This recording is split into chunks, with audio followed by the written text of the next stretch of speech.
వచ్చును గాక. మంచి సమయానికి వచ్చాం, ప్రశస్తమైన సమయానికి వచ్చాం. స్థానిక దైవ సేవకులు లీలా కుమారి గారు, స్థానిక దైవ సేవకులు దైవ్ కుమార్ గారు మన మధ్యలో ఉన్నారు.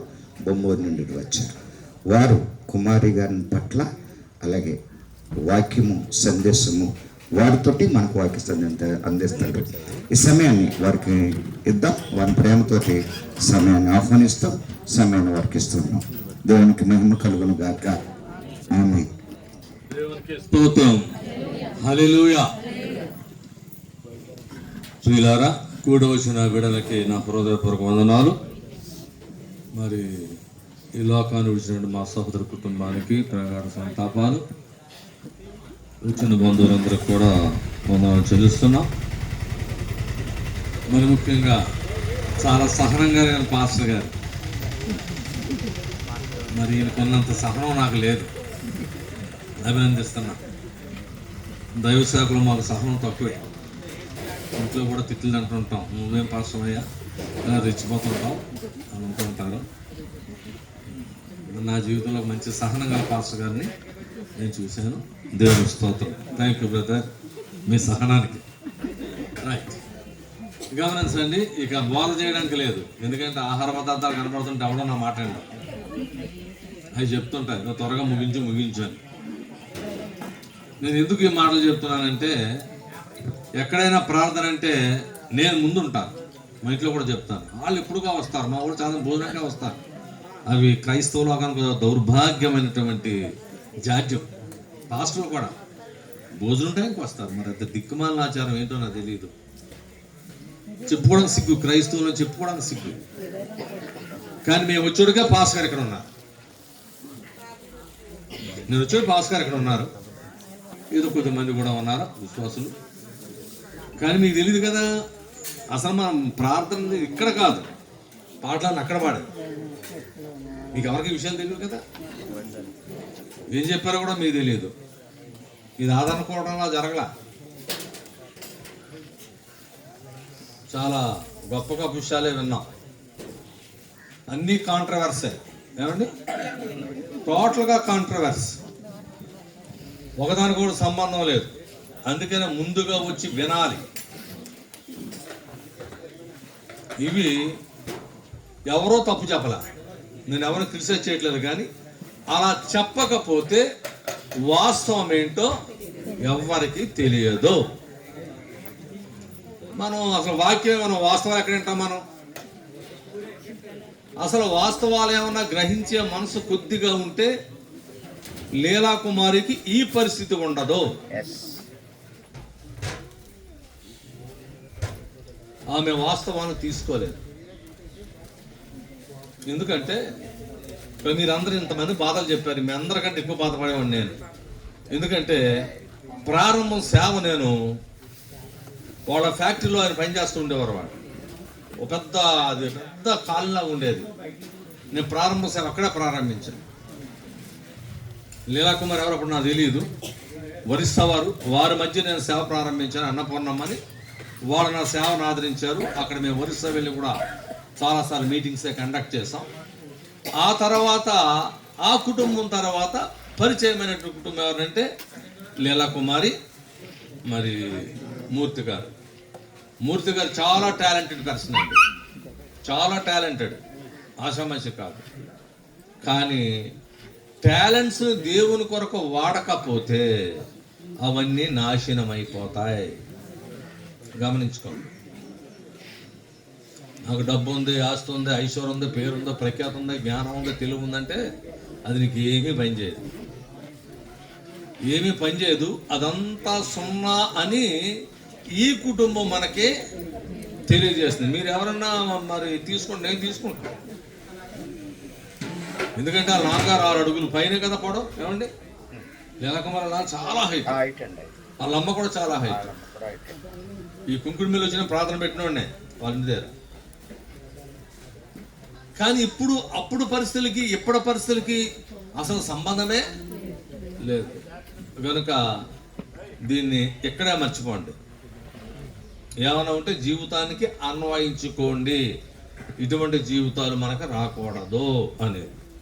అంతే తప్ప ఇందులో ఎవరు చెప్పిన వారి మీద ఎవరి మీద కూడా ఒక వివాదం చేయడం కానీ మీరు ఎలా చెప్పారని అంటాం కానీ ఏమీ లేదు. మరి నేను కూడా ఇప్పుడు చాలా జ్ఞానోదయం అయింది నాకు ఈ మాటలు వింటుంటే. ఎందుకంటే నేను ముందు ఆమెకు ఏమైతే చెప్పానో తిరిగి వాళ్ళు అవే చెప్పారు. ఇప్పుడు ఎందుకు అక్కడ నుంచి అంబులెన్స్ పంపిన వారు రాలేదు కదా ఇక్కడికి? శ్యాంబాబు ఎవరు చెప్పారు? ఫ్యామిలీ సహకరించిన ఫ్యామిలీ రాలేదు. మీరు ఆలోచించండి. ఆ సమయానికి దేవుడు ఎవరినో ఒకరిని ఏర్పాటు చేస్తాడు. నేను ఆ విధంగా సేవ చేసేవాడిని. దావీదంతా నికృష్టమైన జీవితం ఎవరికి ఉండదండి. దావీదు తల్లి ఎవరో రాయబడలా, దావీదు తండ్రి ఎవరో చెప్పబడలా. యెషయా కుమారుడు అని అందరూ తెలుసు ఆ విషయం. కానీ ఒక నికృష్టమైన బ్రతుకు, అరణ్యంలో కొండల మీద పశువులు కాసుకుని బతికేవాడండి. టిఫిన్ లేదు, మధ్యాహ్నం భోజనం లేదు, సాయంత్రం భోజనం లేదు. మేము వస్తున్నాక టిఫిన్ చేయండి అన్నారు గౌరవ్. ఏమీ లేదు. ఏం తిన్నావు బాబుని అడిగేవాళ్ళు లేడు. ఆయన జీవితం అంతా పశువులు, ఆయనే, ఇంకేమీ లేదండి. ఆ పొట్లాంటి ఈ పొట్లాంటి తిరిగి తీగలే కట్టుకొని అవి సితారా కొట్టుకునేవాడు అప్పుడప్పుడు. ఆయనకి ఎవరు వాయిద్యం నేర్పినటువంటి వాడు కూడా లేడు. తెలుసా మీకు దావీదుకి? సింహం వచ్చింది, నా గురువులకి ఏమన్నా అవుతామని సింహాన్ని చంపేశాడండి. దావీదు ఇంత లావు ఇంత ఎత్తు, ఏమి పెద్ద కెంకాగాడు మనిషి కాడండి, ఒక సామాన్యమైన బాలుడు మాత్రమే. ఎలుగుబంటి వచ్చింది, ఎలుగుబంటిని కూడా చంపేశాడు. ఇంటికి వచ్చి డాడీ సింహం వచ్చింది చంపేశాను, ఎలుగుబంటి వచ్చింది చంపేసిందంటే ఏ తండ్రిని ఒప్పుకుంటారా? పోతే పోనీ ఆడు గొర్రెలరా, ఆడు జోరుకు పోవద్దు, అంతే కదా. ఇంటి మీకు ఎవడో గొడవకు వస్తున్నారండి, మీ పిల్లలు పంపుతారా, మీరు వెళ్తారా? పిల్లలకు అటువంటి నేర్పకూడదు, తల్లిదండ్రులు ఇటువంటి పిల్లలకి నేర్పకూడదు.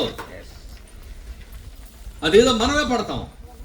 కానీ దావీదు జీవితం అటువంటిది కాదండి. ఒక నికృష్టమైన బ్రతుకు, పట్టించుకునేవాడు ఎవడో లేడు. ఏదో ఇంటికి వచ్చినా ఆదరించేవాడు లేడు. ఇంట్లో తల్లి ఆదరించడానికి తల్లికి అటువంటి నియమాలు లేవు. యెషయా అయితే మొత్తాన్ని గుదిలేశాడండి. దేవుడు ప్రవక్తను పంపిస్తే ఆ ప్రవక్త కూడా రావడానికి భయపడ్డాడు. నాయన ఇక్కడ సౌలు అని ఒకడు రాజు ఉన్నాడు, ఆడి ఇంటికి వెళ్తానని ఒప్పుకోడు అంటే దేవుడు ఒక ఉపాయం చెప్పి సమూయేలు ఇంటికి పంపితే యెషయా గారి ఇంటికి వచ్చి, అయ్యా మీ ఇంట్లో ఒకటి నేను అభిషేకించాలనుకుంటున్నాను అన్నాడు. చూడండి, ఐపీఎస్ ఇది ఎంత హైటో ఎంత లావో తీసుకొచ్చి. ఈడు కాదు, ఈడు ఐఏఎస్, ఈడు కాదు, ఈడు ప్రొఫెసర్, ఈడు కాదు, ఈడు డాక్టర్ డి ఏదో చెప్పారు, ఈడు కాదు. అవి ఎంతమందిని తీసుకొస్తున్నావు, ఇంకెవడో నీకు లేరా అని అడిగాడు. అంటే ఎవరు మర్చిపోయారు? దావీదుని మర్చిపోయారు. అప్పుడు దావీదు వస్తే, వీడే నేను ఏర్పాటు చేసుకున్నవాడు, గొప్పవాళ్ళు, ఛాతి ఎత్తు ఉన్నవాళ్ళు, బలమైన వాళ్ళు, డబ్బు ఉన్నవాళ్ళు, బాగా చదువుకున్నవాళ్ళు, ఆస్తికర్తలు, దేవునికి అక్కడ అవసరత కాలేదు. నాయన చూడు, యుద్ధం జరుగుతుంది, మీ అన్నలు ఎలా యుద్ధం చేస్తానో చూసి రావాయా అన్నాడు. వెళ్ళేటప్పుడు టాంటా వేస్తున్నారు. ఎవడన్నా గొలియత్ అనే రాక్షసుని చంపేవాడు ఉంటే ఆడికి నా కూతురు మేర నుంచి పెళ్లి చేసేస్తాను, నా రాజ్యంలో సగ భాగం ఇచ్చేస్తాను అంటే అందరూ పిరికి పందలే. కబుర్లు చెప్పండి అంటే ఒక్కొక్కరు ఇంతంత కాదండి, మన రాజకీయవేత్తలు చెప్తారు కదా, ఆ విధంగా చెప్పేవాళ్ళే. ఎవడ ముందుకు వెళ్ళేవాళ్ళు లేడు. నేను వెళ్తాన్నాడు. ఎవరండి? నువ్వు జాండలేవు, నువ్వే వెళ్తావు, నీకేం తెలుసు? లేదు సార్ నేను వెళ్తాను, నేను సింహాన్ని చంపేశాను, నేను ఎలుగుబంటిని చెప్పేశాను, ఆఫ్టర్ ఆల్ వీడంతా అన్నాడు. ఎవరండి? దావీదు. ఈ మాటలు చూస్తే చాలా ఇబ్బందికరంగా ఉన్నాయని సౌలు దగ్గర తీసుకెళ్ళాడు. బాబు నువ్వు ఏమైనా పిహెచ్డీ చేసావా, డాక్టరేట్ చేసావా, రెవరెండా, 62, 72? బాబా ఏమి లేవు, నాకు అలవాటు లేవు అన్నాడు. మరి ఏం లేదు, అర్థం ఎలుగుబంతం చేస్తావయ్యా? లేదండి, నేను సింహాన్ని చెప్పాను, ఎలుగుబంటిని చెప్పాను. ఆఫ్టర్ ఆల్ వీడ తన మైండ్లో ఉన్నది అదే. నీకు అలవాటు లేవు ఆయన, ఎందుకు చూడు, నా సంస్థానం తగిలించుకో, నా అంగి వేసుకో. లేదు సార్ ఈ అలవాటు లేదు. ఇందులో మునిగిపోయాడు. మైండ్లో ఒకటే ఉంది, ఇక అడివి అక్కర్లేదు, పశువులు అక్కర్లేదు, రాజుగారి కూతురు పెళ్లి చేసుకుంటాను, రాజ్యంలో ఉంటాను. ఎవరి మైండ్ ఇది? దావీదు మైండ్. 5 రాళ్ళు ఏరుకున్నాడండి. అదేమో బుల్లెట్లో పనిచేసే కావు. ఆయన దగ్గర ఉన్న విద్య వడిసెలు తిప్పడం మాత్రమే. వడిసెలతో ఎవడో గురి చూడలేడు. ఈవెన్ క్యాటిపులర్తో అన్నా మనం గురి చూడవచ్చు కదండి, రైఫిల్ లాగా. దీంతో ఎప్పుడు గురి చూడాడు, చాలు అనుకున్నాడు. ఒక్క దెబ్బగా పడగొట్టాడండి. ఎవరిని? గొలియాతుని ఒక్క దెబ్బగా పడగొట్టాడు. ఏ అన్నదమ్ములు పరిగెత్తుకుని రాలేదు. వీడు పడగొట్టాడు కదా, వాడి కత్తి డాగర్ పెద్దది కదా, వాడి మెడ నరకొచ్చు కదా. ఒక్కడొస్తే ఒట్టు అందరూ చోద్యం చూస్తూ ఉంటే దావీదు పరిగెత్తుకెళ్ళి వాడి వరలో కత్తి పీకి వాడి నరికేశాడు. ఎవరినండి? స్టార్ మారిపోయింది. ఎవరిది? బాగున్నట్టు స్టార్ మారిపోయిందండి. స్టార్ మారిపోయిన తర్వాత అన్నీ మారిపోయి. ఇదే పెద్ద జాడ్యం మనకి, పెద్ద జాడ్యం ఇదే మనకి. ఏమీ లేనప్పుడు బాగానే ఉంటాం. ఆస్తులు ఐశ్వర్యం వచ్చిన మనం ఎవడ పట్టుకునేవాడు ఉన్నాడు. ఇక అని కళ్ళు వేసిలాగానే వెనక్కి వాళ్ళు నేను ఇంత, నేను అంతా, నేను అలాగా ఇలాగా అయిపోయిందండి. చాలా చేదు అనుభవాలు. ఎవరే? దావీదు. దావీదంత నికృష్టమైన బ్రతుకు తర్వాత కూడా ఎవరికే ఉండదు. ఇప్పుడు చదవండి పాస్టర్ గారు చెప్పిన మొదట వాక్యం. పాస్టర్ గారు చదివించారు కదా, మీ పాస్టర్ గారు చదివించారు మొదట వాక్యం. దావీదునకు మరణకాలము సమీపింపగా ఏం సమీపించిందండి? అది గొప్ప కాలం అంతా అయిపోయింది, వైభవం అంతా అయిపోయింది, నానా రకాలు అనుభవించేశాడు, అన్ని గొడవలో పడ్డాడు, అదో బతుకనుకున్నాడు. ప్రారంభ ప్రార్థన ఎలాగుంటుందో తెలుసా? ప్రభువా నేను ఎక్కలేనంత ఎత్తైన కొండకు ఎక్కించమన్నాడు. ఎక్కించాడు దేవుడు. ఆ తర్వాత చెప్పాడు నా గిన్నె నిండి పొర్లుతుందన్నాడు. పొర్లిన తర్వాత అంతా మారిపోయిందండి, వైభవం అంతా పోయింది. ఇప్పుడు ఏమైందో తెలుసా అండి? పరిస్థితి అన్ని తారు మారైపోయింది. చదువుతల్లి. అతడు తన కుమారుడైన సొలొమోనునకు ఎలాగు ఆజ్ఞ ఇచ్చాను, లోకులందరూ పోవు మార్గమున నేను పోవుచున్నాను. Is it correct?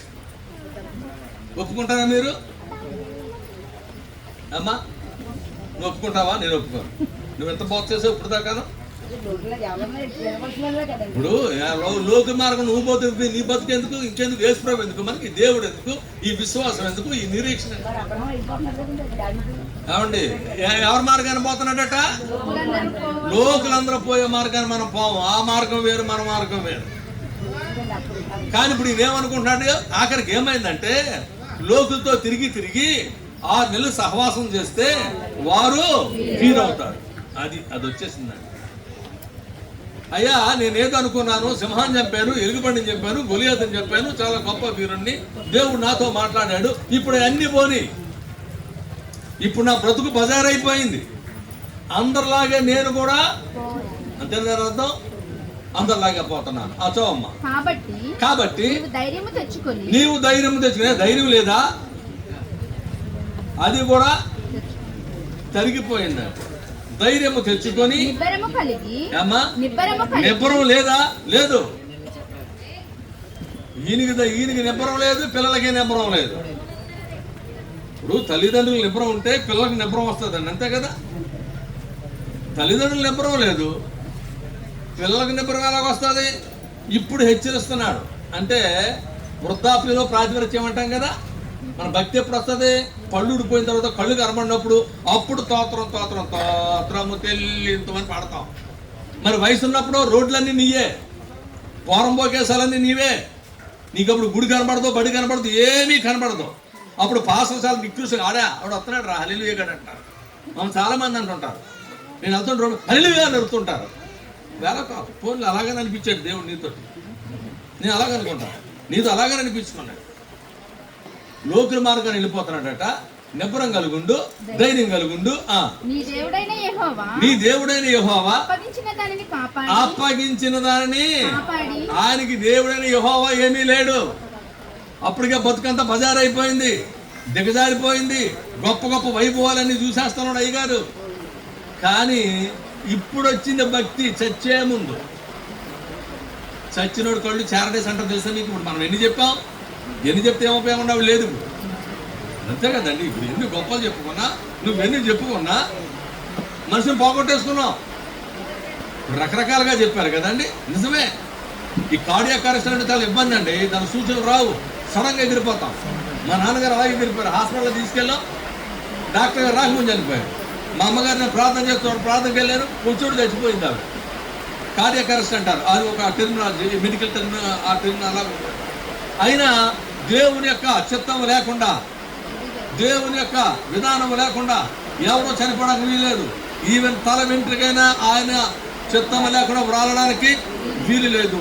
నీకన్నీ కలిసి వచ్చినాయి, ఆ టయానికి అన్నీ కలిసి వచ్చినాయి. ఒకసారి రోగాలన్నీ కలిసి వస్తాయి, ఒకసారి సమస్యలన్నీ కలిసి వచ్చేస్తాయి. నీకు పోయే కాలం దాపురించినప్పుడు అన్నీ వచ్చేస్తుంటాయి. ఎందుకు ఇలాగొచ్చిందంటే దేవుడు ముందు నీకు హెచ్చరిస్తాడు, ఆ హెచ్చరిక నువ్వు తీసుకోవు. నువ్వు వాక్యానికి స్థానం ఇవ్వవు. వాక్యం అంటే నీకు ఇష్టం లేదు, వాక్యం మీద నీకు ఆశ లేదు. నీ డబ్బు, నీ ధనము, నీ స్నేహితులు, నీ బంధువులు, నీ యొక్క స్టేటస్, నీ ఫిజికల్ స్టేటస్, దైవమైంది ఏమీ లేదు. పొట్ట దింపితే ఒక్క వాక్యం కూడా కనబడదు. ఇప్పుడు ఏమని చెప్తున్నాడండి? ఇవన్నీ చెప్తామండి. ఎవరికండి చెప్తా ఉంటా? మీ కిందకి చదివితే అధ్యాయం అంతా మీకు అర్థం అవుతుంది. ఆయన ఎందుకు చెప్పాడో ఆ క్రిందకి కానీ చదివామనుకోండి, అసలు రంగు బయటపడతాడు.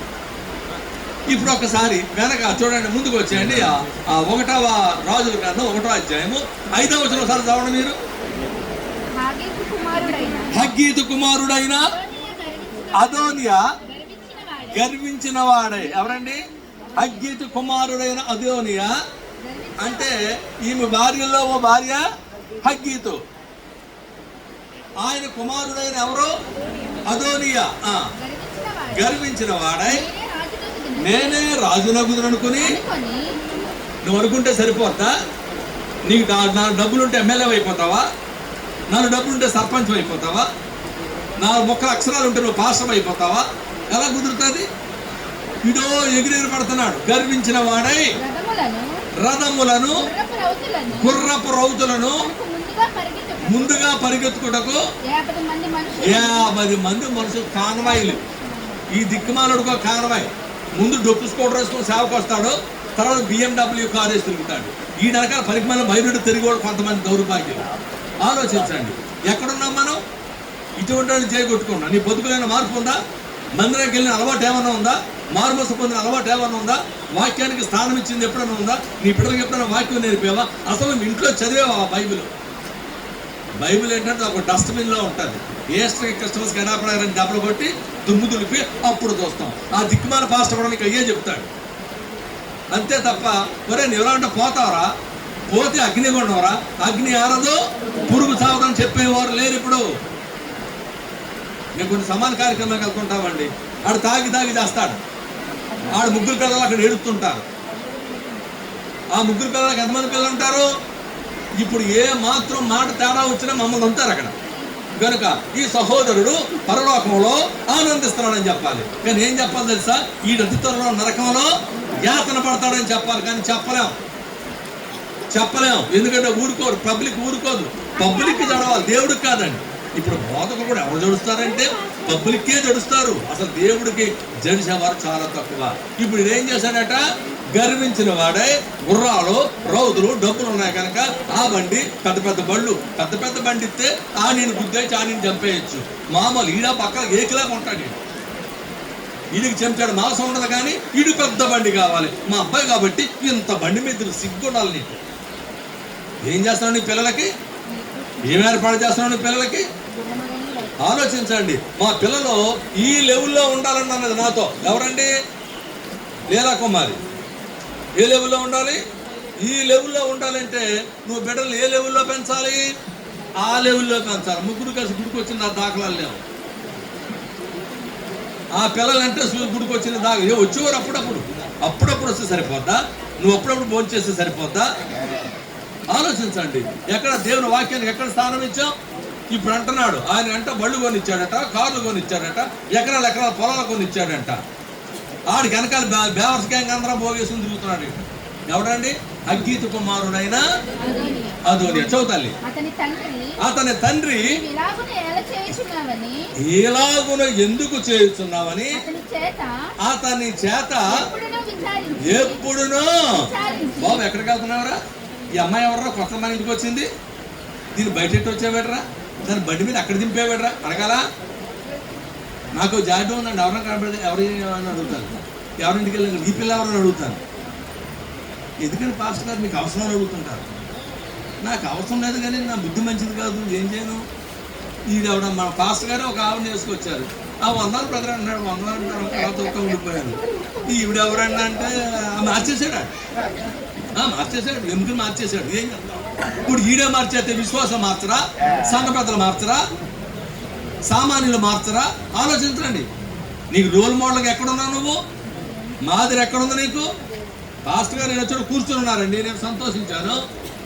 పాస్టర్ గారు అక్కడ బ్యాగ్ మోసి కూడా అక్కడ, కారు దిగుతున్న డోర్ తీసి కూడా అక్కడ, గుడుగు పట్టుకుని కూడా అక్కడ ఉంటుంది. సేవ కాదు.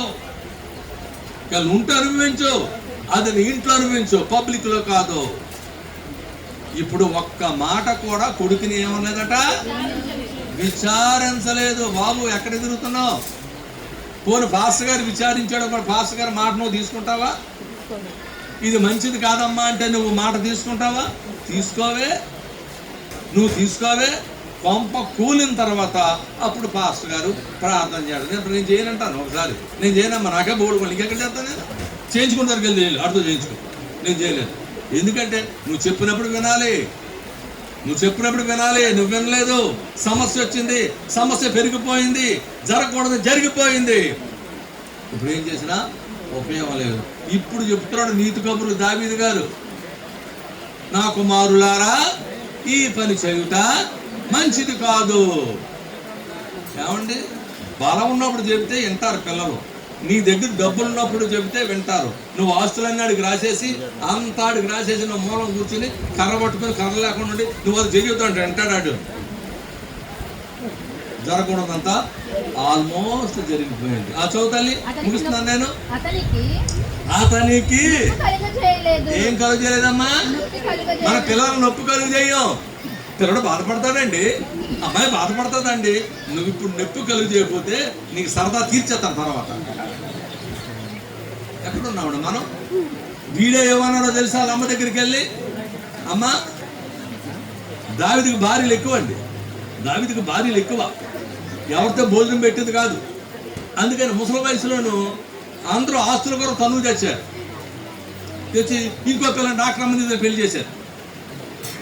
ఇప్పుడు దాంతో కాపురం చేయలేదు, అది అలాగే ఉండిపోయింది. ఏం పేరు పెడతారు ఎవరు చెప్పగలరా? అభిషేక్. ఈ హగ్గీతు కుమారుడు వెళ్ళి వాళ్ళ అమ్మ దగ్గరికి వెళ్ళాడు. ఇదే అధ్యాయంలో మీరు కింద కిందకు వస్తూ ఉంటారు. ఇప్పుడు చెప్పడానికి టైం లేదు, చదవడానికి టైం లేదు. అమ్మ నాన్న కాపురం చేయలేదు కదా, దాంతో దాన్ని నేను చేసుకుంటాను అన్నాడు. ఏమవుతుందమ్మా? తల్లి అవుతుంది, చెల్లి ఎందుకు అవుతుందమ్మా? వాళ్ళ బాబు భార్య ఏమవుతుంది? పెనతల్లి అవుతుంది. అప్పుడు ఆవిడ ఏం చెప్పాలి? ఒరే పనికి మాలోడు నీకు పిన్ అవుతుంది రాది అనాలి కదా. అలాగంటే మీ ఆయన వదిలేసి మా ఆయనతో వచ్చే మా నాన్నతో వచ్చేది అంటే లొసుకు, అంతే కదండి. వదిలేసి వచ్చేసావు కదా, మీ ఆయన వదిలేసి వచ్చావు కదా, ఆడు మా బాబు చంపేశాడు కదా, ఆడు మందు పట్టించాడు కదా. దావీదు గొప్పవాడండి, ఆడు మందు పట్టించేసాడు. మరి మందు ఎక్కడ తెచ్చాడో తెలియదు దావీదు. ఆలోచించండి, ఎక్కడున్నాం మనం? ఇప్పుడు దాన్ని చేసుకుంటా అన్నాడు. ఆవిడ అంత తెలివైందంటే ఏ స్త్రీకి స్థానం లేదు. అయ్యగారు చెప్పారు కదా ఇందాక పాస్టర్ గారు. కానీ స్థానం ఇచ్చినాడు ఎవరో తెలుసా అండి? సొలొమోనే. సింహాసనం పక్కన సింహాసనం. మీ బైబిల్ ఎక్కడ వచ్చినా కనిపించదు. వాళ్ళ అమ్మను కూర్చోబెట్టాడు. అప్పుడు మనం చేసింది, ఆయన హగ్గీతుని అదోనిగా అడుగుతున్నాడు బాబు అని. అసలు అనొచ్చు అలాగా ఆ మాట హగ్గీతు అడుగుతున్నాడు అని అనవచ్చా? అప్పుడు సొలొమోను మేధావండి ఏమన్నా తెలుసా? అదేటమ్మా, రాజ్యం కూడా అడుగు. ఎందుకంటే దావీదు భార్యకి ఇచ్చి పెళ్లి చేస్తే ఏమవుతాడు? రాజు అయిపోతాడు, ఆవిడ రాణి అయిపోద్ది. రాజ్యం కూడా అడగమ్మని ఓరాన్ని వేసేయండి రా అన్నాడు. ఎవరిని? సొంత అన్నగారిని చంపించేశాడు. ఎవరండి? సొలొమోను. అర్థం చేసుకున్నాము. కారణం ఏంటి? ఒక్క వచనం ముగించేస్తున్నాను. చూడండి, నెహెమ్యా గ్రంథము 13వ అధ్యాయము లాస్ట్ అధ్యాయం 26వ వచనం ఒకసారి చదవండి. నెహెమ్యా గ్రంథము 13వ అధ్యాయం లాస్ట్ అధ్యాయం అండి. అది నెహెమ్యా గ్రంథానికి 26వ వచనం, ఒక్క వచనం మాత్రమే. అంతటా నేను అయిపోయిందండి. ఇది ఒక్క వచ్చిన లాస్ట్ టైం వచ్చిన అందుకే చెప్పాను. అంతటా నేను, నా బాధ ఏంటో తెలుసా, ఇంకొక లీలా కుమారి, ఇంకో మూర్తి ఉండకూడదు. భోజనం లేట్ అయితే చచ్చిపోం. ఏమండి, నేను షుగరో బీపీ ఎలర్జీకి వెళ్ళి 3 జబ్బులు ఉన్నాయండి ఇందులో. లీలా కుమారిని ముందు పోవాలి. అన్నయ్య గారు గుర్తు గీతని తింటారా అని పాపం ఇప్పుడు ఇంటికి వెళ్ళినా సరే ఎంత ప్రేమ లీలా కుమారికి. ఎప్పుడే అసలు ఏదోడి పెట్టేది. పేషెంట్ ఎంత గట్టి కడుతుంటే కాసేపు ఉండలారా మీరు అందరూ నాకంటే చిన్నోళ్ళే కదా, నేను చచ్చిపోతారా, ఉండండి ఏం పర్లేదు, ఉంటాను కదా భోజనం, నేను సలాడిపోనండి, ముగించేస్తాను లేమ్మా పర్లేదు. చదువు తల్లి. అంతటా నేను వారితో వాదించి శపించి కొందరు కొట్టి, అదండి ఇప్పుడు సేవకుడు చేయవలసిన, కొట్టి జుట్టు పీకేసి గడ్డం పీకేసి అవి చేయాలి. నువ్వు 13 ఒకసారి 26 వచ్చింది చదువుతాలి. ఇట్టి కార్యములు జరిగించి ఇశ్రాయేలీల రాజైన సొలొమోను పాపము చెయ్యలేదా? ఇంకెక్కడ గొడవ? ఎంతమంది భార్యలండి బాబు, అమ్మాయి వైపు చూడొద్దు బాబు, అలా చూడొద్దు అని చెప్పి ఈయనే 1000 మందిని చేసేసుకున్నాడు. ఈరోజు కనకదుర్గమ్మ సంబరం అంటే కూడా పోయేవాడు, రేపు ఆంజనేయుడి సంబరం అంటే వాళ్ళు కూడా పోయేవాడు, ఇంకొకరితో ఏమో ఈరోజు అదేంటి బజరంగ అంటే దాంతో పోయేవాడు. ఎక్కడ పడితే అక్కడ పోయి బతుకంతా బజారు చేసేసుకున్నాడండి. ఎవరు? సొలొమోను. ఎందుకు రాయబడ్డావు తెలుసా? బుద్ధి కలగడానికి. జ్ఞానవాక్యము, బుద్ధి వాక్యము. వీళ్ళు కొత్త నిబంధనలో చెప్పారు. ఇందాక వచ్చి ఆయన చెప్పిన వచ్చిన కొత్త నిబంధనలో మీకు ఇటువంటి కనబడవు. మన బిడ్డలు నాశనం అవడానికి వీల్లేదు. పిల్లలు తల్లిదండ్రుల చేతుల్లో చావకూడదు. తల్లిదండ్రుల చేతుల్లో, పిల్లల చేతుల్లో తల్లిదండ్రులు చావాలి. అబ్రాహాము కానీ ఇస్సాకు కానీ మన చరిత్రని తిరగ రాసేస్తాం. ఇప్పుడు బాధపడితే కనుక బిడ్డలకు ఇచ్చిన మాట ఒకటే, మీ తల్లిదండ్రులు క్రమమైన భక్తి చేయలేదు. మీరు చేయకపోతే మీ జీవితాలు అలాగే ఉంటాయి. నా జీవితం అయినా సరే నేను ఎవరిని కనుక వాక్యానికి స్థానం ఇవ్వండి. నిన్ను మార్చేది వాక్యం. నీ జీవితాన్ని బాగు చేసే దేవుడు మాత్రమే. దేవుడు వాక్యము ఒక్కటైన ఆది అయిన వాక్యమునను, వాక్యము దేవుడైనను, వాక్యము దేవుని, వాక్యమే దేవుడు. నువ్వు వాక్యానికి స్థానమి. మందిరానికి వెళ్ళు, ఏదో మందిరానికి, ఈ మందిరం ఆ మందిరానికి, ఏదో మందిరానికి వెళ్ళు. దేవుడికి స్థానం ఇవ్వండి. జీవార్థమైన మార్మల్స్ పొందండి. ఒక దినాన్ని మిమ్మల్ని దేవుడు దీవిస్తాడు. అంతే తప్ప మూర్తి గారి జ్ఞాపకాలు, లీలా కుమారి గారి జ్ఞాపకాలు, ఆ సమాధి దగ్గరికి వెళ్ళి దాని జ్ఞాపకాలు వద్దు. ఈ నిన్ను రక్షించవు, ఆ చెత్త నిన్ను వెంటాడడానికి వీలు లేదు. కనుక జీవార్థమైన మారు మనసు పొందండి. మీ తల్లిదండ్రులు మంచివాళ్లే, మూర్తిలకు మంచివాళ్లే. వాళ్ళ జీవితాన్ని అయిపోయింది. మనము రాబోయే కాలంలో ఒక మంచి మాదిరి చూపిద్దాం. మన బిడ్డలకి, మీ బాబాయ్ బిడ్డలకి, మీ మేనత్త బిడ్డలకి ఒక మంచి మార్గం చూపించాలంటే ప్రభువే మన రోల్ మోడల్, దేవుడే మన రోల్ మోడల్, అపోస్తులే మన రోల్ మోడల్. ఆ మార్గం నడుద్దాం. ఖచ్చితంగా దేవుడు మనల్ని దీవిస్తాడు. దేవుడు వాక్యాన్ని దీవించుకోవాలి. Thank you.